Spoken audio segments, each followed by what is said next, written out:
Hello, today I'm on the banks of the River Calder in Lancashire.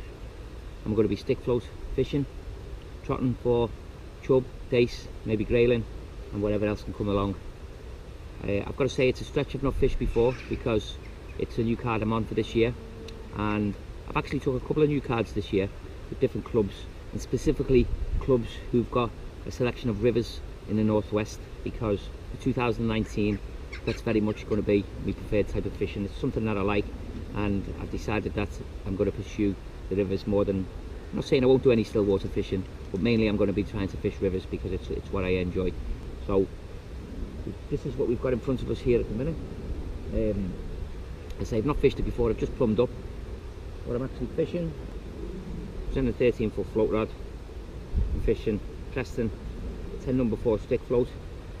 It's got a nice little shoulder on it there, just allow me to hold it back in this water. We're fishing about, probably I think it's about 6 or 7 foot deep from when we plumbed it, and I've just tapered my shotting down to a 2.8 hook length. I'm going to start off with double maggot.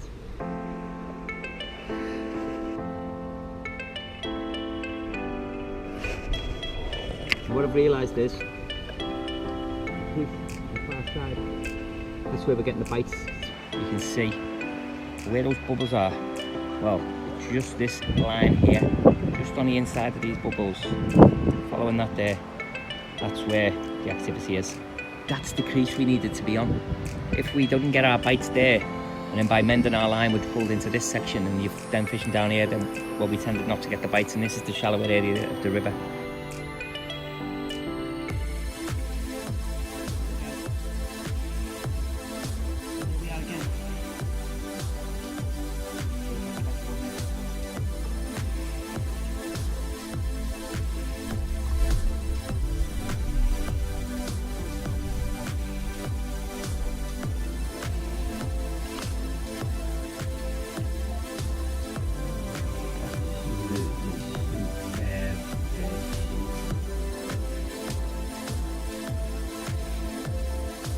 The sun's come out, which is good. It's right in my eyes and I've left my sunglasses in the van. There we go, that's better.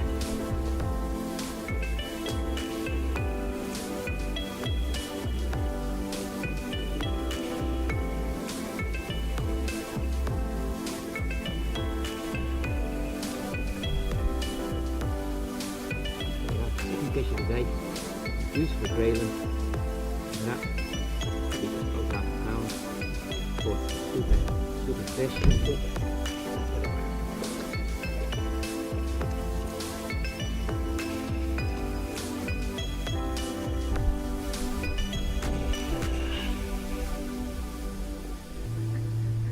And the sun's come out now. It's absolutely beautiful. Wind seems to have dropped a little bit. It took a while, probably took about half an hour to get the first fish, which was that trout. And then we just had a couple of grayling on the bounce. And what I've been doing, I've been feeding half a catapult of maggots just towards that far crease, probably every other cast. So why is it important to fish those areas, the crease of a river? Well, the crease of the river is the difference between the currents. So you've got the main flow, and then the other side of the crease is where it's slower. And you know, I'm fishing here, this little river, in February, and you know, you don't expect the activity in a river to be as strong as it will through the summer, but there's also not as much natural food in the river through the winter periods. So what you're going to find is that the fish are going to sit in the slacker areas, trying to use less energy than they would normally do. And so by fishing that sort of area just in between the two currents, it's likely to be with the place that you're going to find the fish sitting in the slacker currents, using less energy, and then moving into the main flow of the river to pick the bait up. And that's what you tend to find. So that's why it's important to fish those areas, and that's certainly where we've been getting our bites today. And you know what? As I say, this is about 50 minutes away, this stretch for me. Oh, about 50 minutes away from where I am. But I'm so, and you know, sometimes when you've got a distance like that, you think, oh, it's not worth going up there unless you're doing a full day, but I don't think like that at all. You know, for me to come and have a couple of hours on the river, if it's an hour away, I'll do it, because the rivers for me, it's just what I love. So I couldn't come this morning. I had something on this morning. Normally, you know, you want to get here at first light, don't you? Then, oh yeah, maybe I'll go in here now. Yeah. Definitely another trout because it's given that familiar and jump out the water. Then it's going for a snag. Oh, and it was so nearly in it.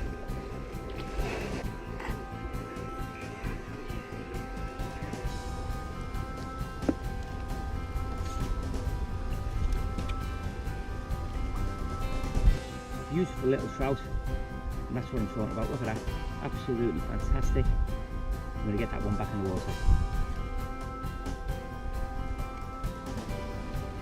And as I say, I'm casting downstream. I've got a little bit of a downstream wind, but what it means is I can keep the line and the rod kind of float easy. And as I say, about 50 minutes away from me, and ideally, yeah, we would like to get here at first light and have the chance to fish here all day, but I've just never had that opportunity this morning. But with it being a new water on a new card, I wanted to get out. And it would have been easy for me to say no, I can't do it because it's an hour away and I'm only going to get 2 or 3 hours fishing, but absolutely not for me. You know, when you've got these rivers and they're producing fish like that, I come out and I get 2 or 3 hours, well, that's definitely worth it for me. So I don't mind the more or less an hour drive here and an hour drive back. Deeper water, yeah, we've got another one, and it looks like another trout. Feels like a better one now. Here we are.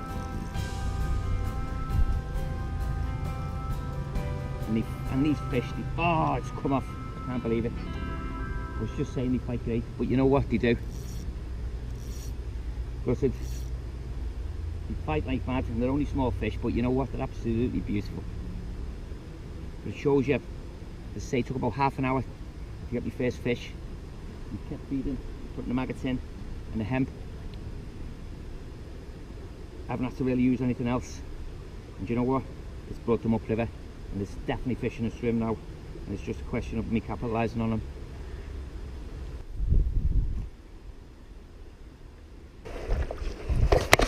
And there we are.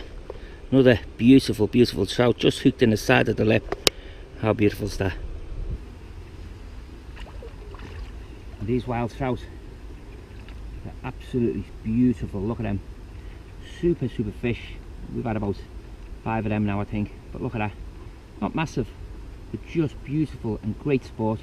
Absolutely fantastic. Put that one back. Let's have a go. Just back into the river. Look at that. Fantastic. And look at the camouflage on the back. And they go off. So that's it. I'm just calling time on the session. It's about 4:30 now. Light's just starting to drop. And what a cracking little session it's been. But the reality is both all the batteries have gone on my GoPros and on all my cameras. So I'm now on my phone and I can't do any more footage. So I just thought, well, that's as good a time as any to stop. We've had a cracking little session. It's a new river I've never been to before. Didn't really know what to expect. I mean, I came here thinking that we were going to be getting chub, dace and grayling, and we've ended up getting probably about half a dozen trout and 2 nice graylings. So one of the target species yet, but the trout probably never expected those. But you know what? I've come out and I've done 3.5 hours angling, and it took me 52 minutes, something like that, to get here. So what a cracking little afternoon. You know, we're in February. It's not like a normal February though. Don't get me wrong. I've been stood in the. I mean, this is what I'm like. Look. You know, I'm in 6 to 12 inches, 6 to 12 inches of water. It's February, so the water's cold, and I'm just, after being in for about 3.5 hours now, I'm just starting to feel a cold on my feet. But the weather is being unusually mild, I think, for February. Almost like we're going into spring. And I can't help thinking that we've got another cold spot. But you know what? For a little afternoon in February, when I was only coming to do a couple of hours, what a great little way to spend a Sunday afternoon. Stick float session. We've had some lovely trout and then lovely grayling. So I hope you liked the video. If you do, give us a like and subscribe. and don't forget to press the notifications button so you can keep getting the videos. And I'll do a written blog about this one, and if you're interested in that, then go to the blog site at thinkFish-catchFish.com. I hope you like it, and thanks for watching.